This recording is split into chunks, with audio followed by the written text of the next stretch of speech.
Um, it's 7:30, so I'm going to introduce our main presentation. Dr. Currie is a professor and head in the Department of Entomology at the University of Manitoba, which also manages 200 honeybee colonies. His main research interest relates to the biology and management of bees, honeybees, leafcutters, and native pollinators, and the crops that they pollinate. The major focus of that research is how parasites and diseases interact with other stressors, such as nutrition, that negatively impact the survival of bees during the winter. Dr. Currie started his beekeeping experience in 1979, working for local beekeepers and also assisting the then provincial apiarist Don Dixon. Speaking to us tonight on the importance of quality feed for bees, please welcome Dr. Rob Currie. Rob, take it away. Okay, thank you very much, John. It's a pleasure to be here in this kind of a very odd format. It's certainly a first for me giving a webinar.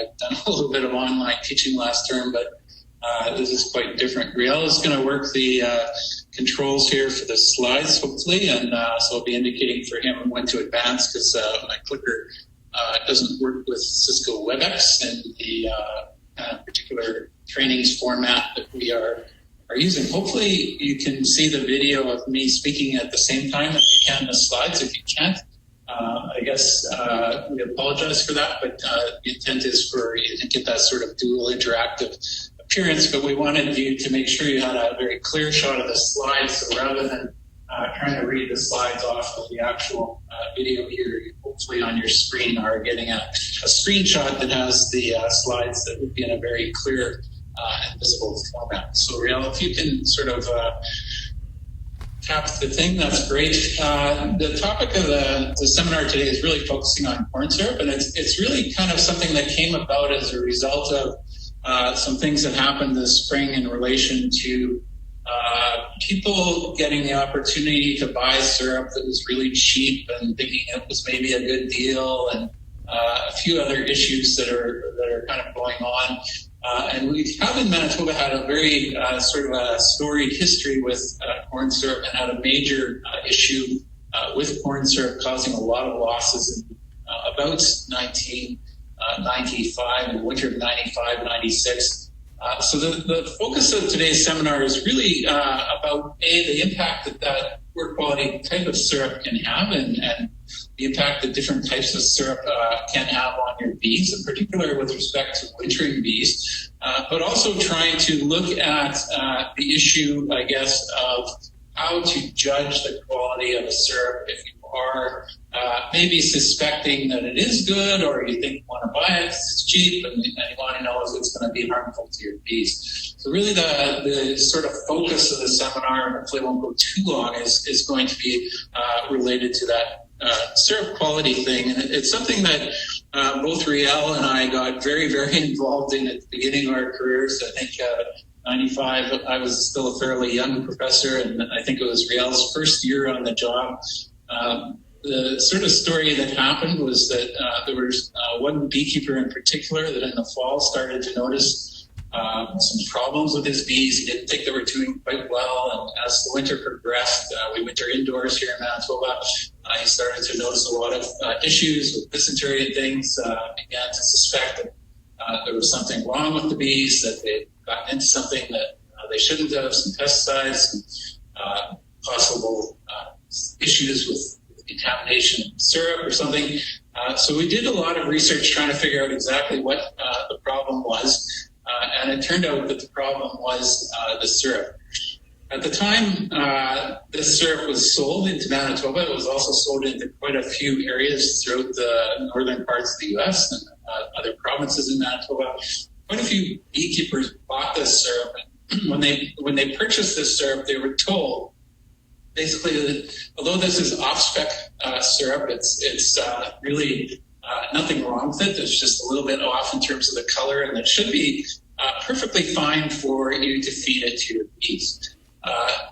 Turned out that it wasn't perfectly fine to feed to the bees and caused a lot of damage. In fact, millions of dollars of damage. There were lots of lawsuits, and it's kind of ironic because this fall, about the time of ammonia, about 25 years later, they finally settled the lawsuits. And then this spring, we got an email coming in from a beekeeper in Manitoba that said, they've got this really good deal on corn syrup. There's a couple of tanker cars. It's perfectly fine. The only thing wrong, there's maybe like a little bit off in color. So Riel and I were like deja vu, right? So we learned some really serious lessons. Some of the beekeepers that were asked if they wanted to purchase this said, well, maybe you should talk to Riel and Rob, and they wanted to know, how do you judge the quality? Since then, I've been getting sort of emails from all across Canada from people trying to figure out how to judge the quality of syrup. What are the factors that are important so you can tell if you want to buy a syrup, if it's good or if it's bad. So if you can advance the next slide. So one of the things that you'll notice when you have problems with syrup is that it does cause a lot of dysentery. There are quite a few things that cause dysentery. It's not necessarily poor syrup alone. Dysentery is usually associated when you're wintering bees with high levels of stress. If you look at the factors that can cause that stress, there are many. If you can advance to the next slide. The picture that you see right here in front of you is actually stress that was caused by treating bees with apivar. And in an experiment we did, which was a fairly large-scale experiment involving over 100 or so colonies, we had colonies that were treated with apivar and those that weren't. And when we wintered them in the wintering building, we noticed that a lot of the colonies that winter had this really high level of defecation on them. But, oh my God, it's corn syrup all over again. We're having problems. And we thought that was probably the issues. We started looking at nosema. We started looking at corn syrup. We started looking at what had happened to these colonies that had high dysentery. And it turned out that the ones that had high dysentery had been treated with apivar. The controls that were in that experiment didn't have high dysentery. There wasn't any impact on the size of the colony, the sort of economic qualities of that set of bees coming out of spring, but they clearly did experience quite a bit of stress, as you can see in that colony on the top, with high levels of dysentery caused by apivar. So things like pesticides can cause dysentery, nosema, particularly Nosema apis, back in the old days, used to cause a lot of dysentery. And another thing that can cause dysentery is poor feed, sometimes granulation of feed, or in the case of sort of corn syrups, if you get an off-spec corn syrup, it can cause all kinds of problems with dysentery. This paper is a classic paper by a scientist in England named Bailey, and it was published in 1966. Where Bailey noticed that a lot of people were having trouble with feeding bees because they were feeding bees candy, the kind of candy you feed as a fondant or feed in a queen cage. And this candy had been produced for bees through a mechanism called acid hydrolysis. And Bailey suspected that the kind of reason that bees were dying when they were fed this acid hydrolyzed fondant was related to the fact that maybe there was something going wrong with the quality of that sugar in the form of a fondant. And he examined this in quite a bit of detail. He looked at a whole bunch of factors that could be found in that syrup, including one particular component, which is called hydroxymethylfurfural, or HMF, and identified that both honey and sugars that had high levels of HMF could cause all kinds of problems. That these HMF levels could be tied to, the sort of acid hydrolysis process. But he also tested all the other sort of breakdown products of the particular syrups, including some of the organic acids that would also be found in the syrup that sort of go down the chain in terms of the degradation process of formic acid, acetic acid, levulonic acid, etc. And what he showed was that not only HMF, but some of those acids can also cause problems. There was some subsequent work done by Jack Minowich and Shurdini, which actually proved that HMF alone can cause toxicity. But in this paper by Bailey, he shows that the acids themselves can also cause toxicity, which is quite interesting and relevant to the corn syrup story. So if you advance the next slide. So, as a result of this, we sort of learned the lesson back in 1966 that you really should not make, queen candy or fondants made from the acid hydrolysis process. In Bailey's paper, he says that, one of the reasons for making a fondant through this acid hydrolysis process and converting sugars, the sucrose into glucose and fructose through this acid hydrolysis process is because the fructose is nice and soft and it makes a nice soft candy, which is a desirable characteristic. And also at the time, beekeepers thought that, since most honeys and nectars are made out of simple sugars, glucose and fructose, it would be, better for the bees if you fed them something that was already glucose and fructose. They wouldn't have to spend a lot of energy basically breaking it down. So the beekeepers figured, okay, we'll break it down for the bees, save them a lot of energy, and it will be better for the bees. So it turned out that this process of acid hydrolysis is a bit touchy, and if you don't do it quite right, you can get these sugars or fondants that cause problems. And so this process of acid hydrolysis was identified as something very bad. If you go on the internet, you'll see lots of sort of recipes. This is one here for queen candy that my technician actually copied off the internet and made a whole bunch of this and fed it to our bees last winter. And guess what? All of our bees that were fed this fondant died. So we're now going to have to go back and test it to see if it is causing problems. But the nasty thing here is a quarter teaspoon of vinegar. You combine that with heat, and if you don't do it exactly right, you can produce toxic compounds. We're not sure if that's what happened in this instance, but it's kind of a lesson learned from the past that when you get out there's all kinds of recipes on the internet that people maybe don't realize can cause problems. So acid hydrolysis is bad, but is it always bad? That's a really good question. That's one of the things we investigated. This is what it looks like if you feed syrup that is kind of problematic. This is the off-spec corn syrup, one of the colonies in Manitoba. And you can see that just huge amounts of dysentery on the front of this hive. The dysentery that is formed is kind of a sticky, ugly, gooey kind of a mess. We had actually Jeff Pettis, who at the time was a postdoc with Mark Winston's lab, stayed at my house. He went around and basically scored all the colonies in Manitoba. And in his report that he wrote, he basically describes it as something he'd never ever seen before. And I think most of us felt the same way. But people like Riel and myself and Don Dixon at the time, we were original apers, look at a lot of poop. And we have a pretty good idea of what poop is like. It's usually fairly dry and stuff like this. But this stuff was really abnormal. You can probably see the glistening sort of aspect to it from looking at it in the photograph.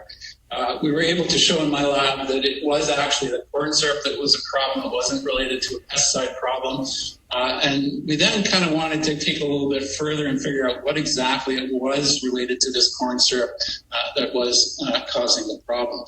We did some controlled studies. If you just go to the next slide, you can see fairly clear differences in this sort of photograph here. You can see the cage on the left is one that was fed off-spec syrup. You can see stickiness throughout the cage. You can see one or two bees kind of up here at the top. See a lot of dead bees down here at the bottom. Whereas this cage on the right was fed on-spec syrup, so syrup that would normally be fed by beekeepers in the winter in Manitoba. You can see the comb looks really nice and clean. It's not sticky at all. The bees are not congregating in a heap at the bottom of the cage. They're all up here nice and happy. And there's a fairly clear difference between treatments. So on-spec on the right, off-spec on the left.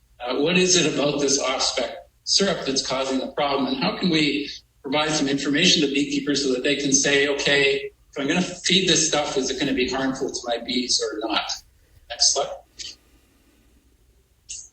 Just to prove to you that it is harmful, this is from Jeff Pettis's high fructose corn syrup committee report. where you can see the proportion of colonies that died when they were fed high fructose corn syrup that was off spec, not on spec, compared to the control colonies that he evaluated from 13 different commercial beekeepers in Manitoba in the spring of 1996, many years ago now. And you can see that the controls that were fed either sucrose syrup or on-spec high fructose corn syrup had a mortality level of about 10%. Those were the good old days when that would be a sort of normal level of mortality. The new normal is probably closer to 30%.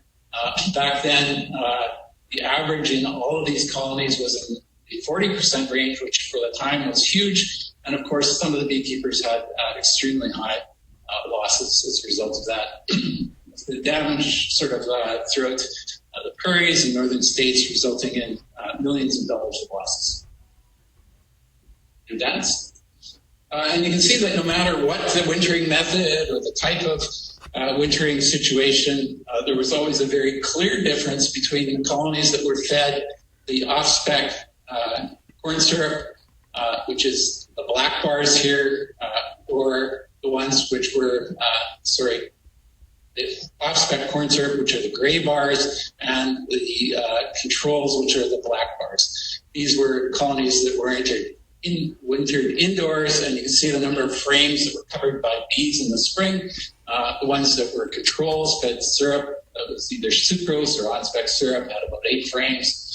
The ones that were not had about half the size. And that trend continued with colonies that wintered in doubles indoors or wintered outdoors in doubles. For the next slide. So very clear problem. So off-spec corn syrup, on-spec corn syrup, acid hydrolysis. There's lots of different types of syrups out there. So how does a beekeeper figure it out? How do you choose a syrup and know whether it was produced through acid hydrolysis, know if that acid hydrolysis is harmful or not? If you look at the various source materials that are used to produce most of the syrups that we would end up buying from a commercial standpoint, we have syrups that are produced through sugar cane, usually imported from places offshore, not in North America, probably South America. We have sugar beets, which are grown fairly extensively throughout the northern states, used to be grown in Manitoba. And we have syrups that are produced through the process of corn and basically hydrolyzing the starches that would be found in corn and making sugar out of that. So 3 major sources: sugar cane, sugar beet, and corn. If you go kind of a little bit further into that, next slide, Brian, you can see that most of the ones that were produced from sugar cane or sugar beet are what we would call refined sugar. So this is kind of the sugar that you would have on your table, the white stuff that you have on your table.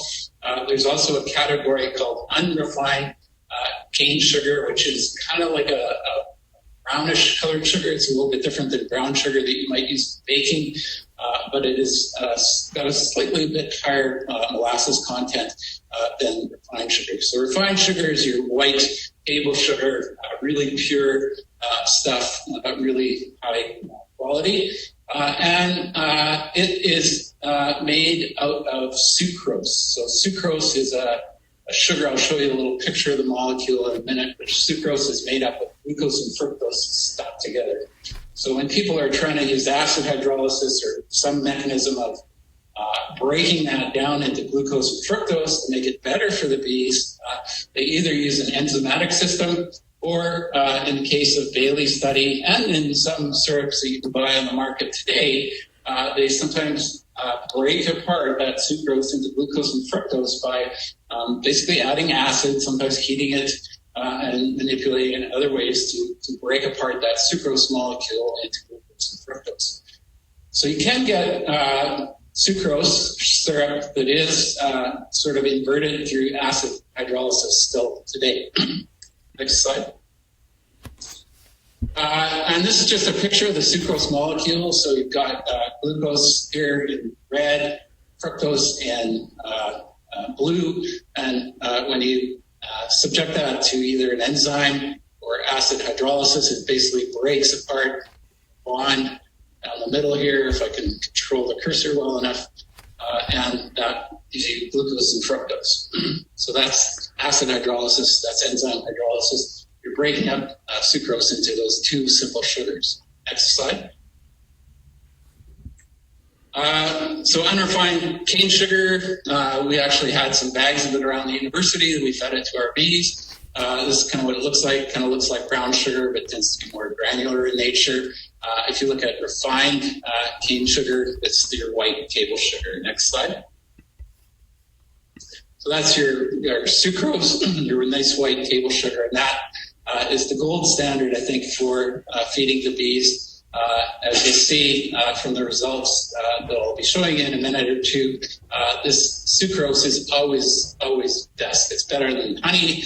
It's better than fructose, glucose, fructose, high fructose. It pretty much always comes out best. There's only one experiment that I've done where sucrose hasn't come out best in terms of experiment, and I think most of the literature that you'll find on syrups, particularly when you're looking at it from a winter feed standpoint, will also show you that sucrose is the best, most consistent feed for winter feeding.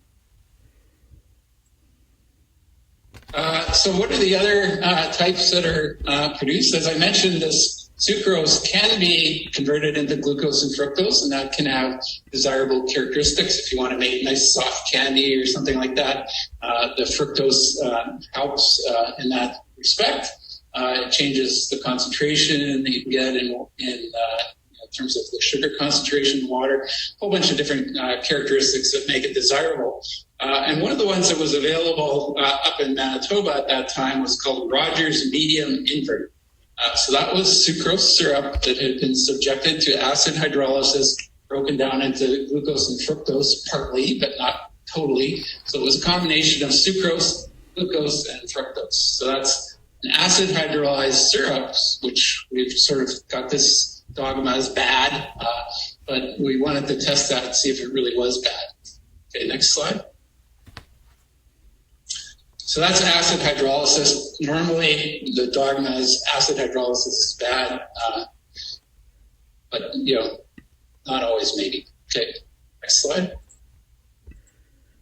The next sort of group of syrups are the ones that are called corn syrups. So normally these are called high fructose corn syrups if they're enzyme hydrolyzed. But essentially with a corn syrup, you're taking this big, huge, complex starchy molecule and you're breaking it down into little segments through an enzymatic process to produce high fructose corn syrup. And for beekeeping, you're normally either feeding a type 55 high fructose corn syrup or type 45 high fructose corn syrup, and that 45 or 55 refers to the proportion of fructose that would be in the sample. But as is the case with sucrose, they sometimes still use acid hydrolyzed sort of mechanisms to produce syrups. And there are what they call dual conversion syrups, so they use a combination of enzymes and acid, or acid hydrolysis syrups, usually when they're making glucose syrups.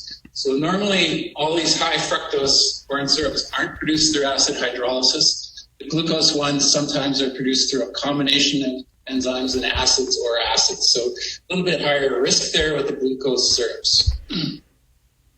Maybe a lot higher in some cases. Okay, so next slide. Excuse me. What are the factors that affect syrup degradation or syrup quality? That's kind of what we really wanted to get at. And in the case of our off-spec syrup, they were all produced through enzyme hydrolysis. So we were able to eliminate the fact that maybe they were acid hydrolyzed syrups that had been sort of put off as being or sold as being high fructose corn syrup, whereas they really weren't. These actually were high fructose corn syrups, but they were still causing problems. So what were the problems that were in there? Next slide, please. And we also wanted to look at what happens at different times of the year, because as you all know, particularly if you're in Manitoba or Canada, I know there's some people on the list there that maybe came from very far away.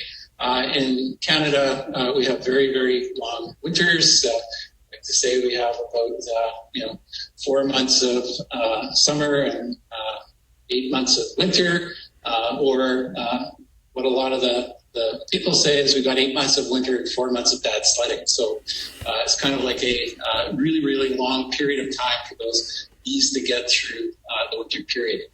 This just shows wintering outdoors, as is often done in Manitoba, where the colonies are wrapped and stay in a wrapped state from about mid-October through to mid-April or May. And this slide to the right here shows indoor wintering in a commercial facility where the bees are brought in, usually around the end of October, and they'll stay in constant darkness at about 5 degrees Celsius throughout the entire winter period of Manitoba, so quite a long period of time. And then just the other time you're feeding syrup is obviously in the spring. So what is the difference whether you're feeding in winter or not? Bees that go into winter are very long-lived bees. They build up their vitellogenin, and they have a very different physiological status. So we wanted to see if the impact of syrup would be the same on spring bees as it was on winter bees. And we wanted to look at many of these different types of syrup to see what their potential impacts were. Next slide. And this slide just shows what would happen if you took sugar that was sucrose sugar and you compared unrefined cane sugar. So if you remember those slides from earlier, that's the kind of brown stuff that's sort of like brown sugar, slightly less pure than the white sucrose sugar. So the refined sugar on your right is your sucrose in winter, and your kind of graph here on the left is comparing the unrefined cane sugar and refined cane sugar in spring. And you can see in spring there's not a huge difference between these lines. Clearly, sucrose is a little bit better in green than the unrefined cane sugar in blue. But when you get into the winter period, there's quite a bigger difference in terms of the survival curves here between the sucrose in green and the unrefined cane syrup in blue. So these graphs are just showing you the survival over time. The longer your curve kind of goes out like that, the more bees you have surviving, the longer their life, the better it is for a colony, presumably, if they're fed this syrup throughout the year. So next slide, please. So that's unrefined versus refined. The refined is a little bit better in spring, quite a bit better in fall. A lot of beekeepers don't use up all their syrup in spring. So then what do? Do you feed it in fall and put it into the wintering colonies? Is it still okay? So this question really came up among beekeepers. What do you do with that unused syrup? So we wanted to compare syrups of different ages and see what happened in terms of feeding it in the spring versus feeding it in the winter. Next slide. And basically, you can see here that we have two different syrups. On the left panel are the syrups when fed in the spring. Green is always sucrose. Blue is the sort of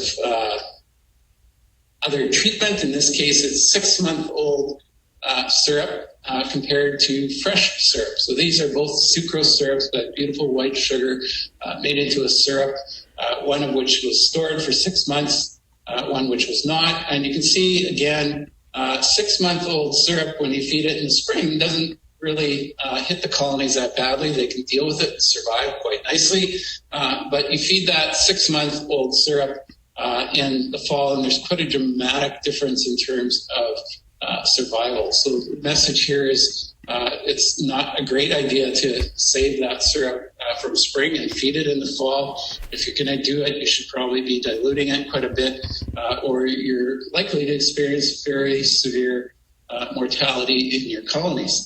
So you'd probably be better off, in fact, to save that for another year and feed it the following spring, maybe diluted with some fresh syrup. Okay, next slide, please. Okay, so this is, again, showing the difference between sucrose syrups, which previous graph was based on dilute syrup. So dilute syrup is what I would call 1 part sugar by volume to 1 part water by volume. You mix them together and you get a dilute syrup. What most beekeepers feed here is a concentrated syrup, which would be 2 parts sugar by volume to 1 part water by volume.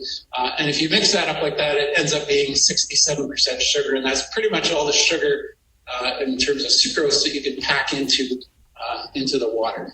If you go for high fructose corn syrup, you can get higher concentrations, but for sucrose, 67% is about it. And this is showing the age of sucrose syrups in spring and winter. And you can see again, when we're comparing, in this case, 1-year-old syrup blue, 2-year-old syrup red, and fresh syrup green. Not too much of a difference in the spring, fairly dramatic difference in terms of survival in the fall, with 1-year-old syrup not doing well, and 2-year-old syrup doing quite a bit worse than that. So again, the message here, don't save that syrup over and feed it the next spring if you can avoid it. One of the interesting things about Bailey's paper, if you go back to that 1966 paper that I showed you, is that when he was looking at all the possible things that can affect syrup quality, one of the things he looked at was sodium chloride. And that's because when you take chloric acid, and invert the syrup using that, they usually use a base, sodium hydroxide, to neutralize that syrup. And when you neutralize that, it produces sodium chloride. So, of course, he looked at sodium chloride and found that the levels of sodium chloride that you would normally find when you do that process wouldn't be harmful to bees. But sodium chloride by itself is harmful to bees. So some of the beekeepers in Manitoba said, well, what about high sodium wells? And I didn't even know high sodium wells existed. But I said, so some of them sent in some water from high sodium wells, and we tested that, and it turns out to be not much of an issue. Next slide. So this just shows what happens if you're using high sodium kind of water here, high sodium well in Manitoba, comparing it in spring and winter, and you can see spring sucrose is minorly better. In winter, it's pretty much a dead heat, so no impact of high sodium water. Have a high sodium well, at least one that's similar in concentration to the ones that we tested. It doesn't appear that it's a major concern for you if you're mixing up your own syrup using that water.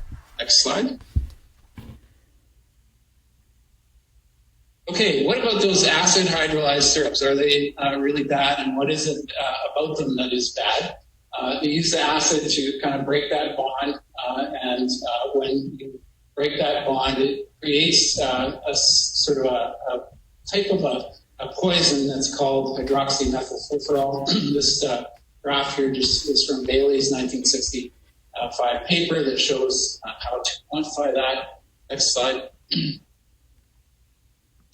And we wanted to look at some of these acid hydrolyzed syrups that are modern to see if they are, in fact, really harmful to bees. So this graph is showing you sucrose fed in spring in green, sucrose spread winter bees in green, compared to high fructose on spec corn syrup, which normally could be fed in Manitoba without causing significant winter mortality. We looked at medium invert that was a year old and medium invert that was new. And you can see they're all really, really similar. So this syrup that was this Rogers medium invert produced through acid hydrolysis, a combination of sucrose, glucose, and fructose actually, is about the same as your typical on spec corn syrup, and the storage characteristics seem to be quite a bit better in that the invert, the medium invert that was new was absolutely identical to the medium invert that was old. So although it is an acid hydrolyzed syrup, it's kind of got a mixture of sucrose, glucose, and fructose. It appears to be about the same as a typical on-spec high fructose corn syrup. Not as good as sucrose for winter feed, but that's pretty much the case for any syrup. It's a question of, is it good enough? And I guess the answer would be it's good enough. Okay. So what about the corn syrups that are sort of produced through the other route, through acid sort of hydrolyzed routes? Kind of go down, I think, the next slide, if I remember this data from 20 years ago. This is actually going on the right-hand side of that graph, showing you high fructose corn syrup that is on-spec and off-spec, fed to winter bees. And you can see the sucrose at the top here. This line here has really good survival. This one here is an on-spec syrup, and this one here is an off-spec syrup. And this off-spec syrup here is the one that caused that really high level of mortality that I showed you in that graph from Jeff Pettis at the beginning of the seminar. So next slide. So why is that happening? Well, one of the theories at the time was that maybe it was incomplete hydrolysis of the sugar. So all those big, long, starchy molecules have to get broken down into a whole bunch of different sugars. If you don't break them down completely, you've got these longer, starchy molecules, and you have problems digesting them. So this product is a potato chip, which contains olestra, which is kind of a longer, starchy type of a molecule. It can cause abdominal cramping, loose stools. That kind of sounds like what's happening to the bees there. So we wanted to examine that. And this turned out to be not a problem. The bees didn't have loose stools from eating sugar that was incompletely hydrolyzed. Next slide. This just shows some of the data for the various types of sugars that were found. And in fact, kind of these peaks indicated fairly clearly that they were pretty much in the right proportion for what you would expect. You had lots of high fructose in the high fructose syrup. You had lots of glucose in the syrup, and not too much of the other compounds. Okay, next. So if it wasn't that, what was happening? And, one of the theories was, well, maybe it wasn't high fructose syrup. Maybe it was acid hydrolyzed. And when Riel actually arranged for testing of this syrup for many producers, he found that a lot of them had high HMF. And if you look in the literature, both in Bailey's paper and papers from Jack Minowich and Schmidt-Mini, and some work that was done more recently by USDA, Dan Samatero and some other colleagues of hers at USDA, you will find that HMF alone can cause toxicity for bees, and when bees are fed HMF alone, they show all those symptoms of dysentery and such that you would expect to see, at least in the syrups that we were feeding. But HMF is an intermediate product, and it further breaks down into formic acid, lactic acid, and acetic acid. So it's not always the best indicator of syrup quality, because the HMF, after a while, can actually disappear, get converted into formic acid, lactic acid, and acetic acid, which Bailey in his papers showed are toxic by themselves as well. Plus, it builds up the level of acidity in the syrup. So we were looking at that question in respect to the physiology of the bees. These just show different syrups that we fed. That were on-spec, off-spec, and sucrose.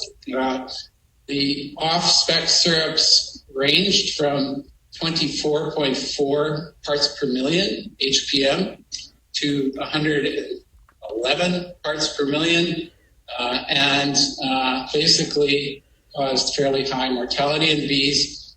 Syrups that we tested that were on-spec had 15.8 parts per million, and 28.2 parts per million, and it didn't cause problems with mortality.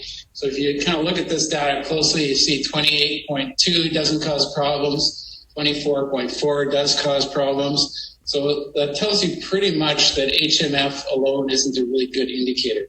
Published literature values kind of show usually 150 parts per million, definitely bad. Anything higher than 150 parts per million, definitely bad.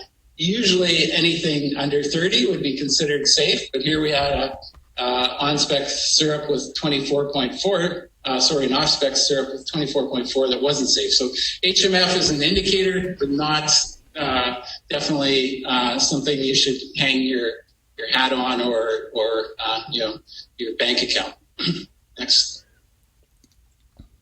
And this just shows pH. So all those acids that build up in syrup obviously lower the pH. If you think of the pH scale, it goes from 7 being neutral, 14 being very basic, to kind of 0 being as acidic as you could possibly get.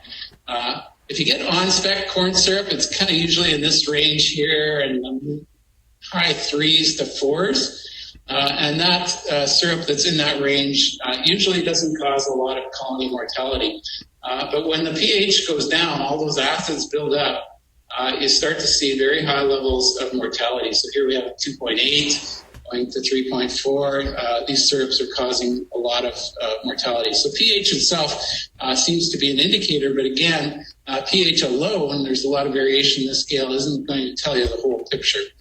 Certainly if you're wanting to buy a syrup and it's below probably about 3.4, you should be very suspicious of it. One of the things that happens with bees is they have sort of the ability to buffer a lot of these syrups. So if there's acid in there, they can use their internal gut buffering system to bring it up to the kind of neutral pH of the honeybee gut, which is in the ballpark of about 6.3.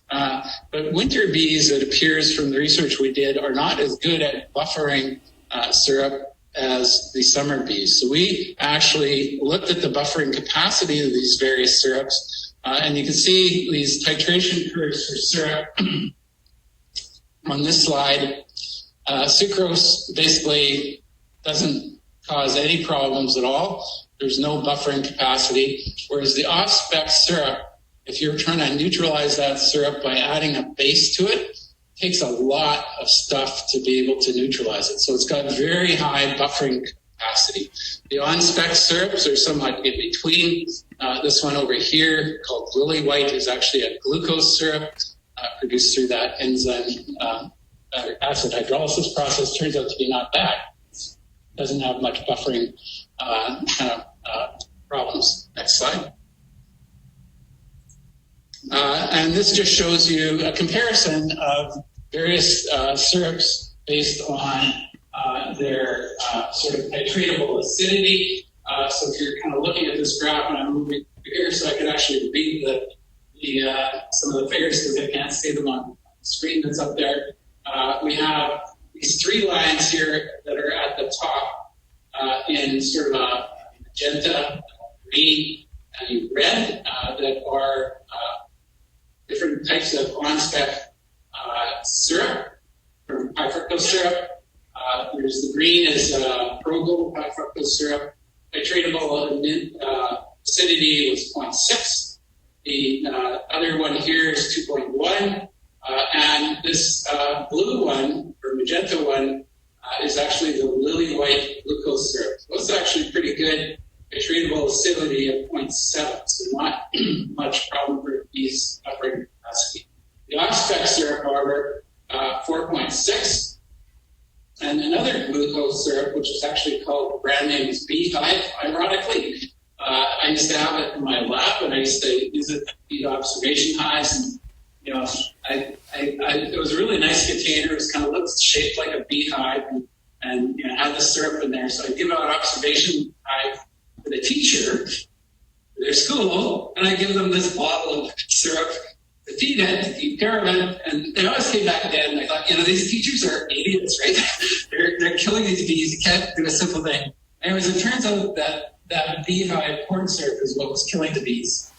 It's got a really, really high titratable acidity. It's 6.9, kind of off the scale. So it's glucose syrup, but it's definitely not one that bees.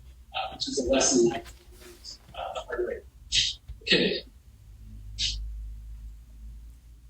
So what is the effect of acidity on bee survival? We've got all these different syrups with different tradable acidity. When I wanted to look at it kind of a more rigorous scientific way, and manipulated the titratable acidity in these syrups, and in fact found that it does cause problems for bees when it's fed to bees in the winter.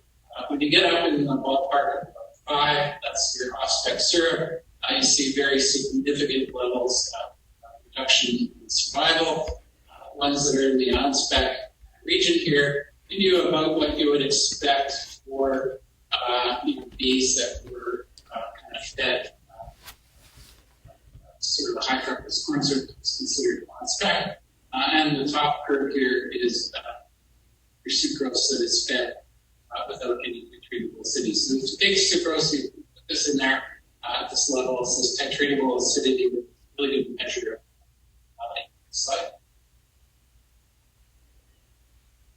And this just shows you the titratable acidity of a wide variety of different syrups that we've measured over the course of the study. And you can see that the ones that are here all the way over to here are various types of high fructose corn syrup. So if you kind of look on your screen, basically going from here, that direction are all good. So below 2, these are kind of Manitoba Honey Producers Co-op syrups.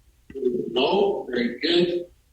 This one here is a 3-year-old syrup. You can see that the acid is really starting to build up in that syrup, and it's creating high levels of titratable acidity that you can measure, and it's starting to get to the point where it causes some problems maybe for bees, but it's still the equivalent of an on-spec syrup. But when you look at the off-spec syrups, they're kind of in this range, going all the way from about 3.5 all the way up to 5.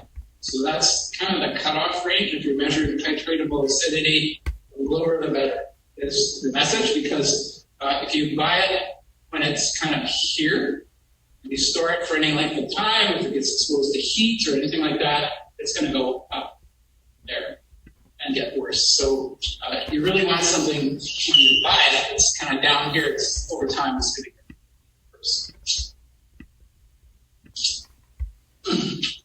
And if you add heat to the equation, it causes problems. This is what would happen with the titratable acidity, where you have no acid and no heat. This is when you have no acid and you have heat. You can see very low levels of titratable acidity in these two curves. Whereas if you have acid with no heat, high levels of titratable acidity, and the heat added to the acid has a bit of a synergistic effect, increasing the level of sort of these weak acids that are produced in the syrup that cause problems with the buffering capacity. Okay, next slide. So how do you judge? One of the things that when we got this email, this syrup is perfectly safe for your bees. The only thing wrong with it is the color. That's what we got in 1995. The email that came through this term, they said, well, it's perfectly safe for the bees. I feed it people all the time. In the U.S., the color was a little bit off, and I was just like, ooh. One of the things that is a really clear indicator often of really bad syrup is the color. And in this particular slide, you can see on-spec syrup on the left should be super clear. I've got it up against the white box there in the lab. This sample is one of the off-spec syrups, and you can see it's got a very clear yellowish tinge. A yellowish tinge is caused by buildup of methylfurfural, as well as some of the organic acids you see in there. One of the things the beekeepers at the time commented on as being really unusual is, when they buy these large loads of syrup, and they've got them in a tank. They kind of looked in the tank and they said, it looked a little odd because it was kind of yellow. It's usually clear.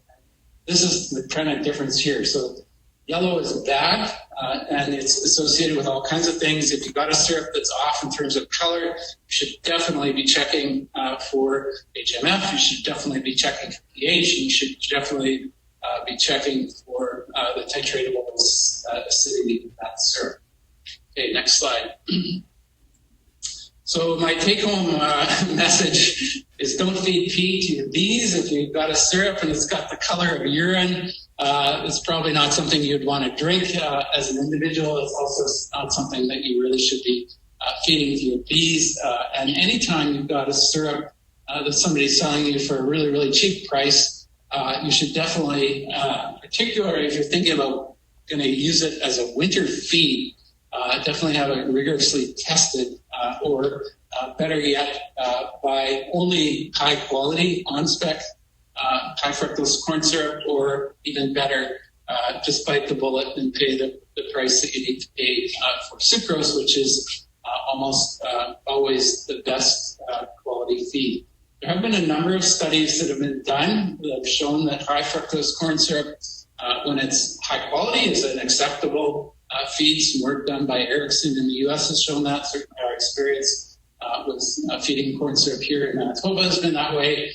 There are also published studies that have shown that sometimes high fructose corn syrup have a sort of a negative impact on winter survival or winter colony development, or sometimes spring buildup of colonies. And in those cases, it may be that the quality that was fed in those experiments wasn't quite up to snuff. So it's always hard to judge, and it's something you have to be certainly careful about as a beekeeper if you're making those choices as to what to feed your bees. Okay, so just in conclusion then, I'd like to thank Don Dixon, who at the time was the provincial apiarist when all this work was done. Riel Lefrenier was the associate provincial apiarist at that time. He's now the provincial apiarist, head cheese, if you like. There were many individuals that were chemists that helped us out with a lot of the analysis. And then one of my technicians at the time, Lisa Babby, did a lot of the sort of cage work in bioassays. So thank you very much. I hope you've enjoyed the seminar, maybe learned a little bit about how to judge the quality of the syrup and the importance of thinking about that, particularly as you start getting into the period where you're trying to choose something in the fall. I guess if anybody has, try and deal with them. John, did you want to take over from here? Yeah, absolutely. Thank you very much, Dr. Currie. So as we explained earlier with WebEx, you'll notice in the bottom right-hand corner of the screen, there'll be a series of icons, and one of those is a raised hand icon. So if you have any questions for Dr. Currie, if you could raise your hands, and we have a couple here. Please be patient because we will get to you. But it's also very important that when we do address you, to please unclick your raised hand icon so we don't have you still in the queue. Brad, are you there? Yes, sir. Okay, so we've got two raised hands that I can see. One is Dave Valuk, and the other one is Danquil Hiller. So we will start with Dan. I'm really butchering your pronunciation of your name, so my apologies. Dacknail? I don't know. Dacknail Hiller? You have a question? I don't have controls to unmute mics.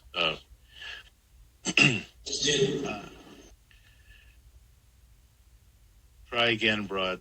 Yeah. I need to be host or something to unmute mics. Probably transfer the host to Brad by dragging that along.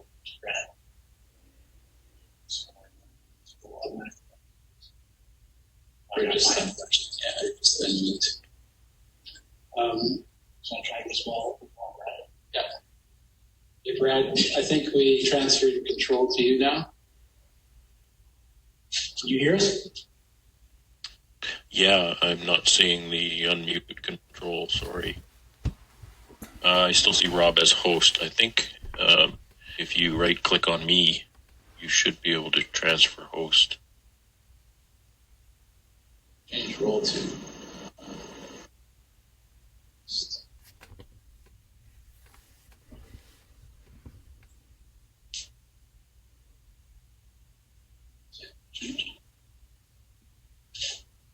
Not sure. So if there is another question, maybe the person that we identified isn't asking unless they asked in the chat. Yeah, another way to ask a question is if you right-click my name, you'll be able to send me a question, and then I'll just publicly announce it as well. Not seeing any hands. There's a question here on the chat about what do you say about the no dissolved sugar.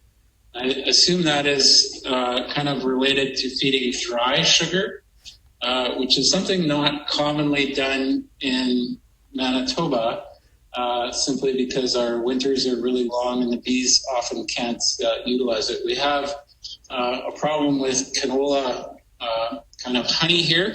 Canola has a very high level of glucose compared to the fructose, so we say it has a high glucose to fructose ratio that causes a lot of granulation in that kind of honey. And when that honey is highly granulated, the bees have difficulty accessing it during winter and utilizing it. So it's not always the best source of feed. So there are certainly some people that feed dry sugar, but probably not an incredibly common practice here in Manitoba.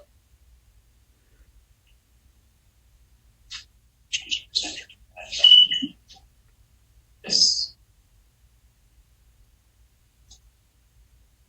Check the chat.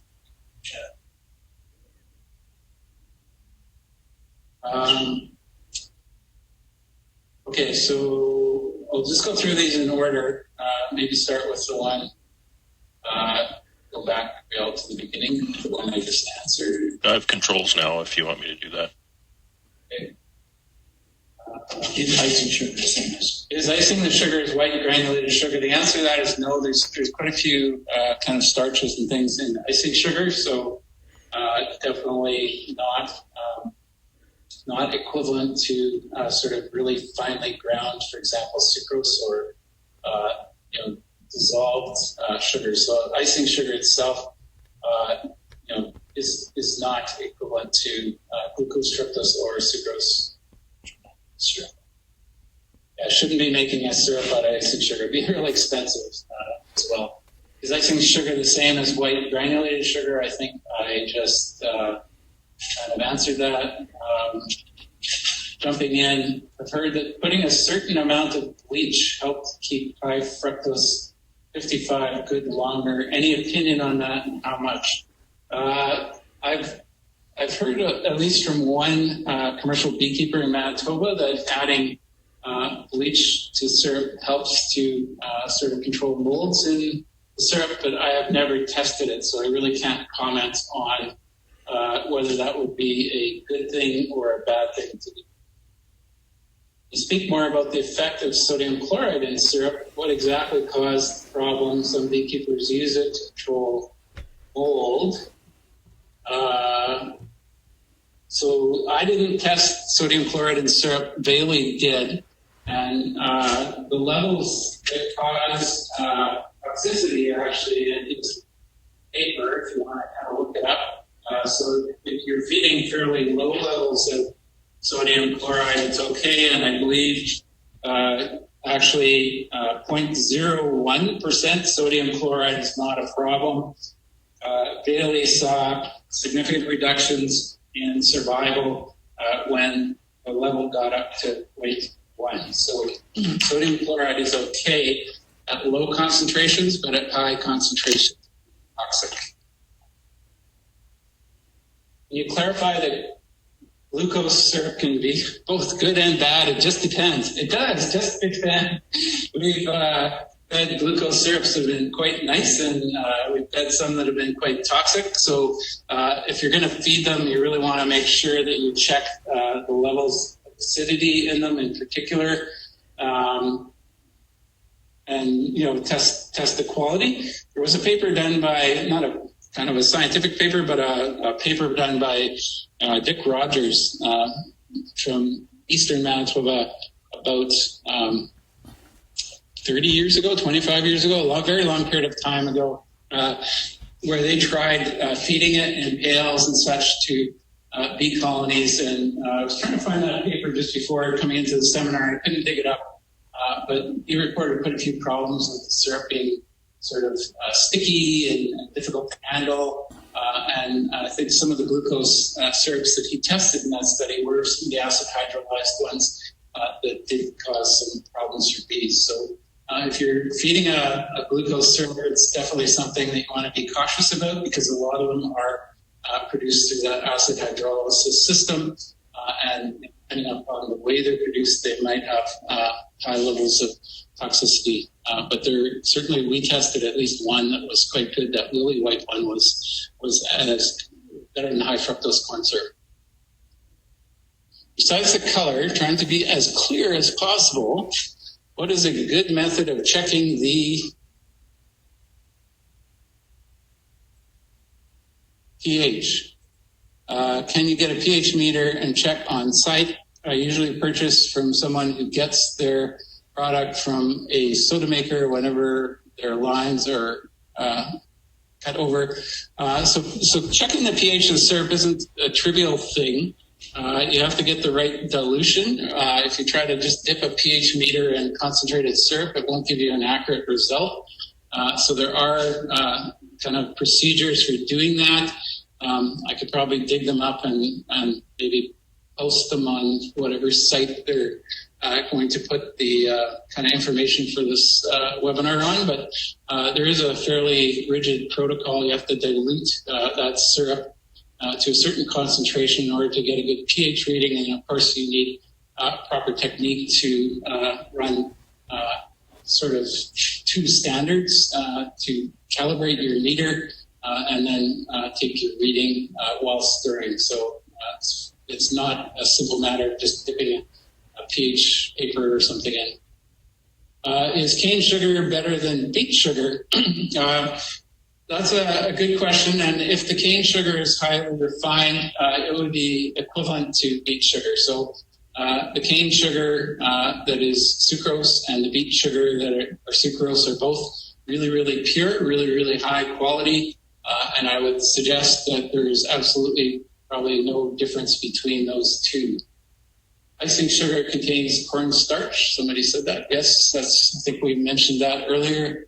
Do you think of Man Lake Pro? What do I think of Man Lake Pro Sweet Feed? I have never tested Man Lake Pro Sweet Feed. I believe it's a combination of sucrose, glucose, and fructose. And I believe that in the paper by Dennis Cementero and co-authors, I think they might have tested that syrup in there. And I don't just recall the results off the top of my head, but I would expect that it might be somewhat equivalent to a high-quality high fructose corn syrup, but I've never tested it, so I can't really pronounce an opinion on it one way or the other. Adding something like Honeybee Healthy changes the color. Is there a shelf life once it is mixed in?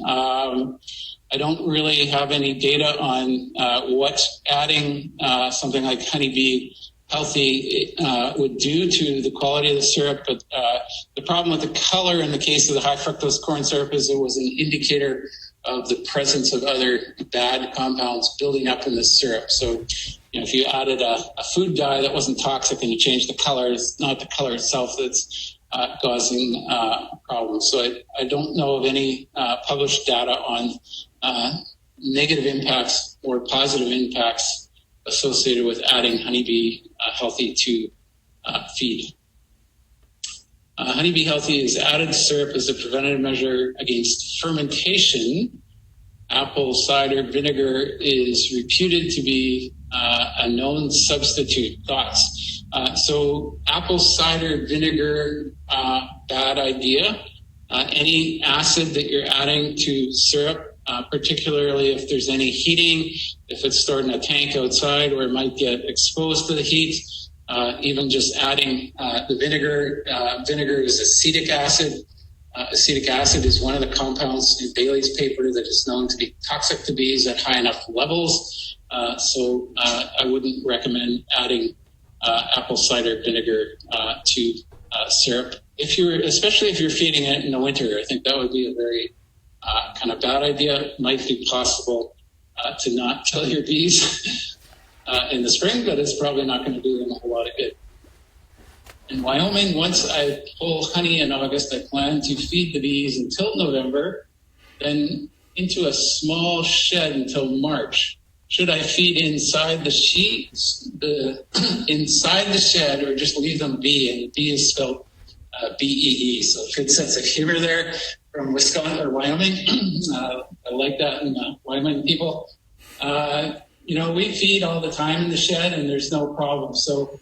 In our kind of operation here at the university, we weigh them all going into winter, and if they're light, we feed. There's absolutely no problem of feeding once they're in the shed, but if they're really kind of well fed up and got a good weight for your area, then it's not necessary to feed.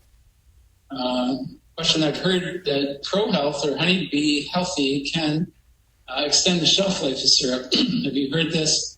I've certainly heard a lot of things about Honeybee Healthy, but again, not aware of any research that kind of conclusively demonstrates that. So it may be out there, but I just haven't read it. I plan on not feeding them, just let it ride it out. I'm not sure if that's the Wisconsin guy or woman, but as long as they're heavy enough going in for your area, that's fine. Will sucrose be susceptible to HMF generation? That's a really excellent question. And I think the question there is that it's less susceptible to HMF generation. The HMF is really kind of driven a lot by the fructose in there. So as the sucrose breaks down into glucose and fructose, you'll get some HMF generation, but not as much as in a syrup that probably has fructose. BTY, Ian Stepler is awesome. I think we all agree with that statement. It's not a question. What do you think of Man Lake Pro Sweet Feed? I think that one was addressed already, but good question. I'd like to see some data on it. If the honey does not granulate, is it still bad to leave the bees their honey over winter? I would say no, that honey is an acceptable source of feed. Obviously, it's more expensive than syrup, so a lot of beekeepers like to extract all the honey they can off the hive and then feed syrup, which is cheaper. And the sucrose pretty much is going to probably, if you're having a very long winter like we have in Manitoba, is probably going to be certainly as good or better for the bees than the honey. Thoughts on candy boards for fall feeding and throughout outdoor wintering? Candy boards work really well in some areas. I know certainly a lot of beekeepers in places like Wisconsin and that really find them quite good. There are a few producers here. I know a couple of people in the RRAA Presents Association that are really sort of a fan of candy boards. So, a lot of people use it as a mechanism of insurance. If the colony is going to run short on feed, it can provide that. I personally haven't done any research on candy boards, so I couldn't say that they're going to be better or worse than properly feeding your bees with sucrose. Question: I purchased a white sugar from Costco that, when mixed into water with a 1-to-1 syrup, had a slight yellow color. Is that normal? May have been less refined. And I would say no, it's not normal. depending upon your definition of yellow. It's going to depend on your source of water. Certainly, I think when we mix syrup from sucrose, it's probably a more yellow color than that slide I showed you, the high fructose on Spec syrup. That stuff is like super clear. Sucrose syrup tends to be a little bit kind of yellowish in color, so that's not bad. I wouldn't worry about it. I would think that if you purchased it from Costco and it was sucrose, it would be super pure, 99% pure. I wouldn't worry about it. What are your thoughts on adding fumagillin B to winter feeding? That's a really excellent question. I've got a graduate student that's working on that right now, Rosanna Unco in Alberta, collaborating with Shelley Hoover and with Medhat Nasser, where we're looking at that question. And we do see some, it looks like, benefits in that experiment. Not a huge dramatic benefit. It's going to depend, obviously, on your level of nosema. And if your level of nosema is low, then adding fumagillin B is not going to have any beneficial effect. We, at least in those trials so far, and we're still analyzing the data, I don't think I've seen any negative effects associated with fumagillin B added to the winter feed, if that's what your question was around. Question, will HMF develop in 2-to-1 sucrose if a coil heater is used in a large bin to keep the syrup warm during fall feeding? If so, is there a contact temperature to keep it below? Really good question. And if you want to kind of figure out the impact of different temperatures on HMF development, there is a paper where they've got temperature calculations, and they've modeled it all out. I can't remember the first author on the paper, but Diana Samatero is one of the authors on that paper. And they've got the graphs and calculations and formulas all present in there. Generally, you would want to keep the temperature as low as possible while still keeping your syrup warm. What is the other item in the HFS? If it is 55% fructose, what is the other substance? Water?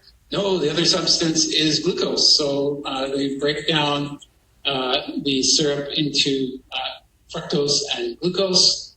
So if it's type 55 fructose, it would be, the majority of it would be, the remainder would be glucose. There would be a few higher sugars and things like that, and imperfections in there, but mostly glucose. Dr. Currie, maybe if I can jump in. We have quite a few questions waiting for our audio guests.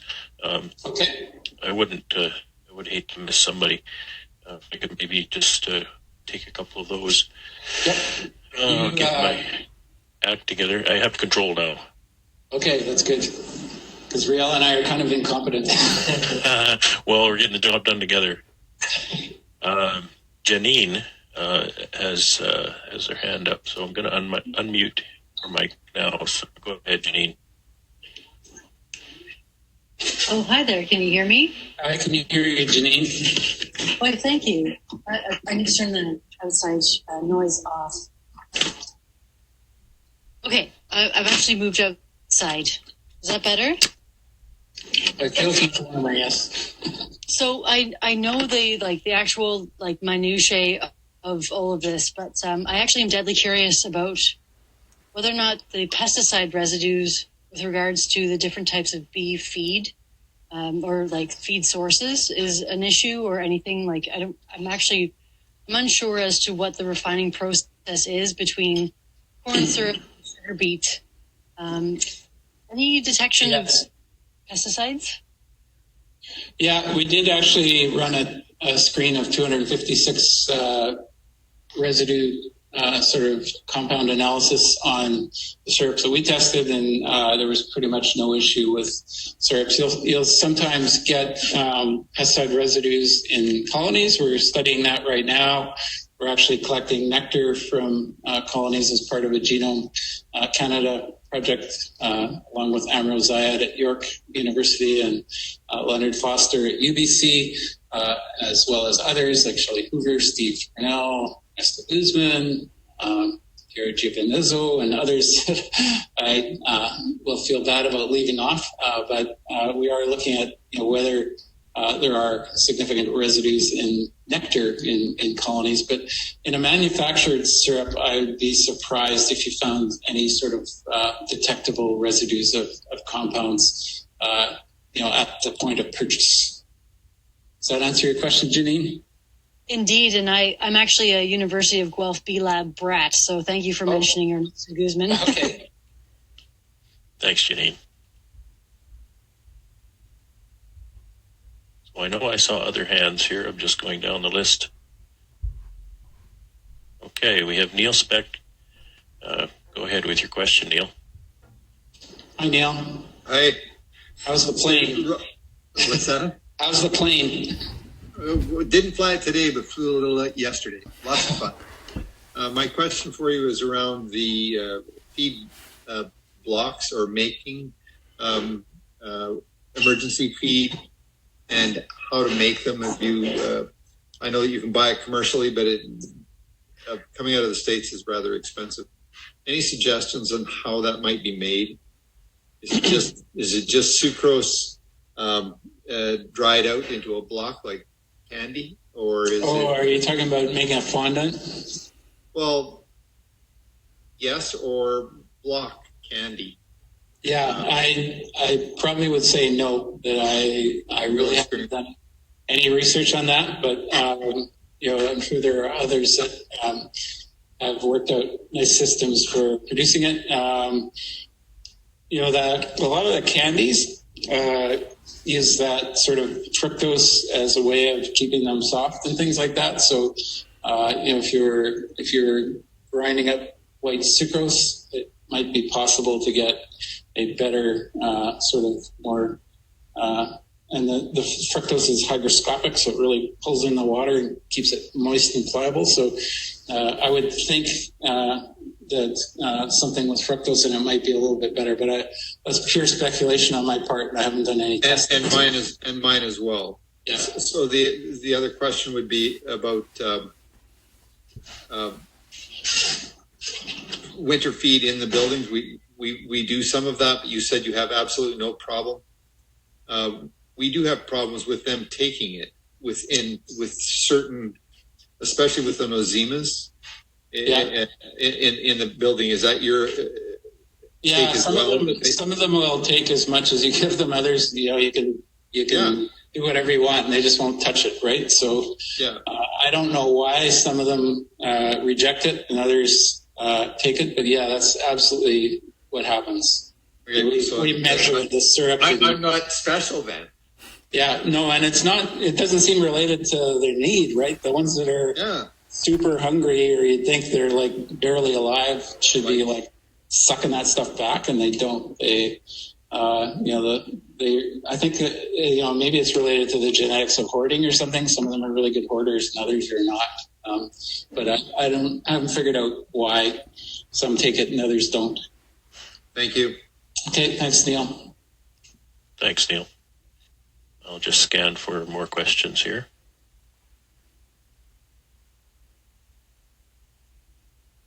In the meantime, when mixing refined sugar, is there an ideal water temperature or non-ideal temperature?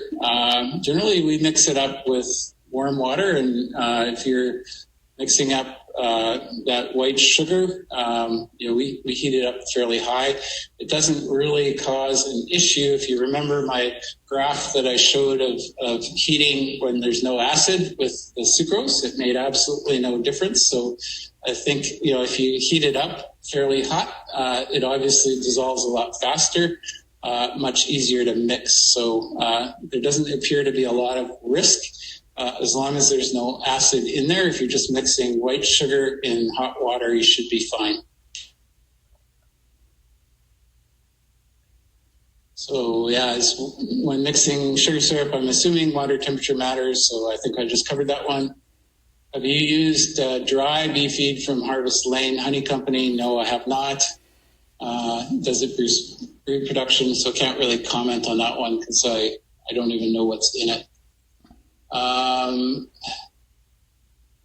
Can municipal water treatment additives affect a water sucrose mix?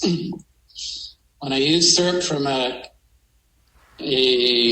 commercial beekeeper, I had no loss when I mixed my sucrose and water mix once with Honeybee Healthy and once without. I had a near complete loss last winter. Well, I mean, you'd have to kind of do a controlled experiment there to see if you had some fed with or without, but most municipal water sources, certainly in Canada, are extremely highly regulated.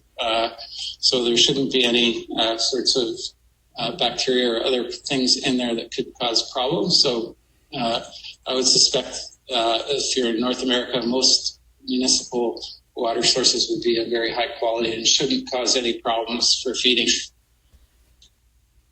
Is there confirmed small hive beetle in Manitoba now? That's a question for Riel. I can try to answer that one.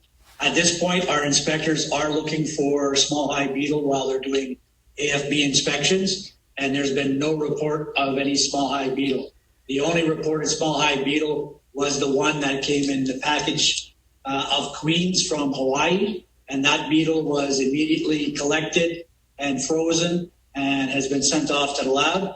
And all the other cages in that shipment were inspected for small hive beetle and none were found. So at this point in time, we're saying that we have not documented any small hive beetle in Manitoba. Can we discuss which is better than 55 or 45? Whichever is cheaper is better. Can we discuss feeding syrup for comb development? We can discuss it a little bit. I haven't really done a lot of research on that, but again, I go back to studies that have been done by Diana Samatero and her co-workers, where they showed that comb development, they did some studies in an indoor kind of flight room, and they've also done some, I believe, in outdoor scenarios where they got better comb development in colonies fed sucrose than in high fructose corn syrup. Question from Ian Stepler, who's an amazing guy. Having trouble on this end with the mic and chat, can you ask this question? Question for the Q&A. I bought a tandem load of sucrose syrup this spring and I fed only half of it. From what was said, a few-month-old sucrose will cause wintering issues. What can I do to help preserve the syrup until fall? Temperature is really important. So, if you got a load that big, moving it around isn't easy, but certainly, what we found generally, if you can get temperature down at 5 degrees, it pretty much stops most degradation problems with most syrups. So I would say kind of do that. The other thing is dilution is the solution to pollution.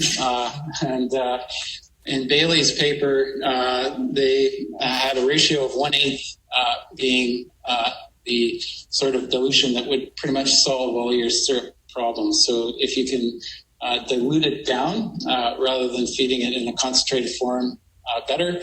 Or as I said, it actually isn't going to be bad to use as a spring feed. So if you've got the capacity and storage capacity, I'd be inclined to save that for next spring and buy fresh stuff for the winter. But if you don't have the storage capacity, I would dilute probably. What would you say to covering it with a tarp to keep it out of the sun and add Honeybee Healthy to help preserve it? I don't really know about Honeybee Healthy, whether it would have any impact on it at all. If the tarp kept it shaded, that would certainly help. A lot of beekeepers in the U.S. Have had problems with, outdoor tanks at really high temperatures. You get down into the southern U.S. and heating up those big tanks. Up here in Canada, I did test some from northern Manitoba around Gladstone area, I think, where beekeepers were concerned with heating of the tank, and we didn't see an issue. So I think probably in Manitoba, the temperatures aren't going to get high enough for long enough to have a huge impact. But I think if you were somewhere like down in the southern U.S., seems to be a concern. Can you repeat the dilution again, please? 1/8. So you take 1 part of your bad and add it to 8 parts of your good.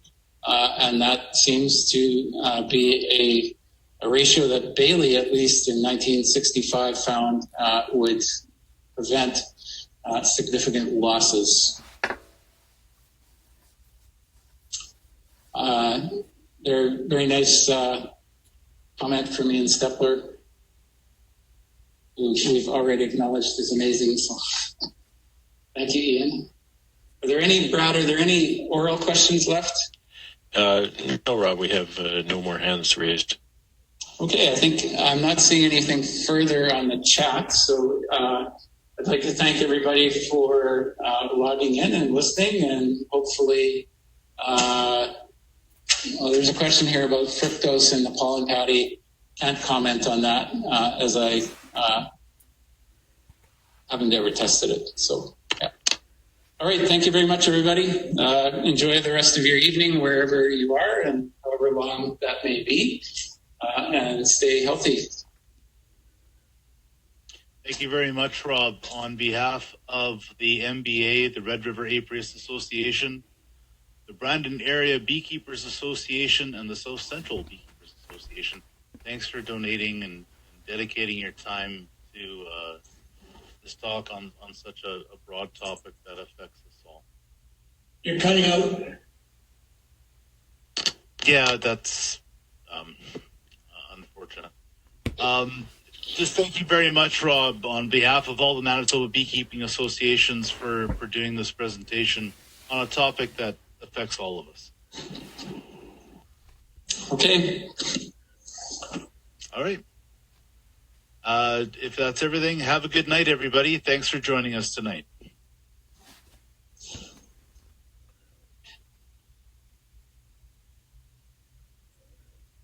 Well, you just hit end session, training session.